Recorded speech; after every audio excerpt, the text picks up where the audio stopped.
are in favor of tabling signify by saying aye. Aye. All those opposed signify by saying no. No. In the opinion of the chair, the ayes have it, and the motion to table is agreed to. The committee will now resume consideration of this hearing. Now, chair recognizes, is it Ms. Lee? Who's next? Thank you, Mr. Chairman. I think it's fair to say at this point that Republicans on this committee are relying on Mr. Bobolinsky as their star witness, the only fact witness they have brought in person before this committee. So I think we'd all expect that Mr. Bobolinsky would have extensive inside knowledge about the involvement they allege that President Biden and in Hunter's business ventures. As Mr. Parnas can vouch for, previous impeachment inquiries relied on whistleblowers and witnesses with intimate details of what went on, firsthand accounts of high crimes and misdemeanors. You could point to exactly what the allegations were and understand what was going on.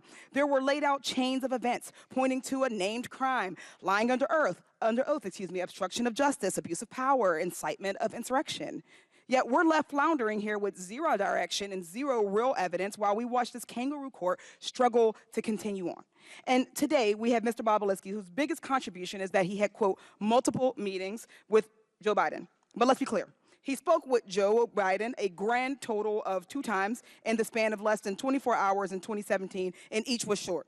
One in public, in the bar of a hotel, and then for a few minutes backstage of the Milken Conference after Biden spoke about the efforts to fight cancer, which took the life of his son, Beau. I think we also need to clarify that while Mr. Bobolinsky is all of a sudden today claiming that they talked business, but at no point did he mention this during his deposition under oath with this committee. At 2 different points when asked about what was said in these conversations, Mr. Bobolinsky's account made clear that he had 0 substantive business discussions with Mr. Joe Biden. Mr. Bobolinsky described those conversations twice during his transcribed interview, and both times he provided the same account. I'll read from the transcript of your interview, Mr. Bobolinsky. You stated that you and Joe Biden discussed your, quote, family background in detail, as well as the Biden family's background and Joe Biden's, quote, appreciation for the military. Pages 48 through 52 and 268 to 271 of the transcript had these accounts. Based on your own account, you had 0 discussion of CEFC, the Chinese energy company. You had 0 discussion on shares of equity or capitalization of this failed business venture. Based on your own account, you simply exchanged pleasantries about your families and shared values, the kind of small talk any person would make if they had the opportunity to meet the former Vice President of the United States, and moved on. Yet today, when my Republican colleagues are so desperate for actual evidence, magically that story changes. And that's really at the heart of everything we're discussing today. Mr. Bobolinsky has also been pushing his texts as records as proof, yet the Wall Street Journal found that none of it showed any role for Joe Biden and Sinahawk Holdings, and even Fox News reported that there was 0 evidence of business dealings involving Joe Biden. Mr. Bobolinsky would have us believe that everyone is a liar except him, and except for when he's under oath.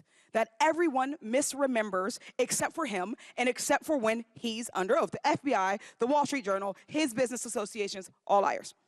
Republicans in this committee and the culture warriors of Fox News keep saying, look at the documents, look at the documents. So let's look. This purported investigation has received over 100,000 pages of documents, and not a single one shows any evidence of any wrongdoing, much less an impeachable offense.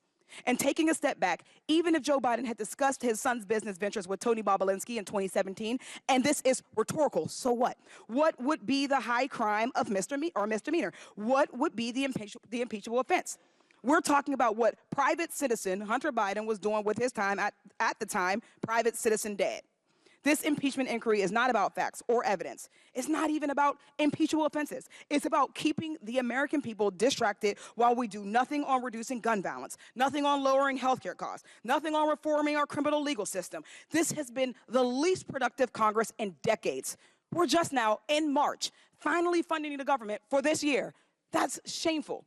This unserious hearing is a waste of our time and our resources. I yield with that, and I yield the remainder of my time to Representative Crockett. Yes, I just want to make sure that I point out, and this is not a question, just in case you wanted to know, that on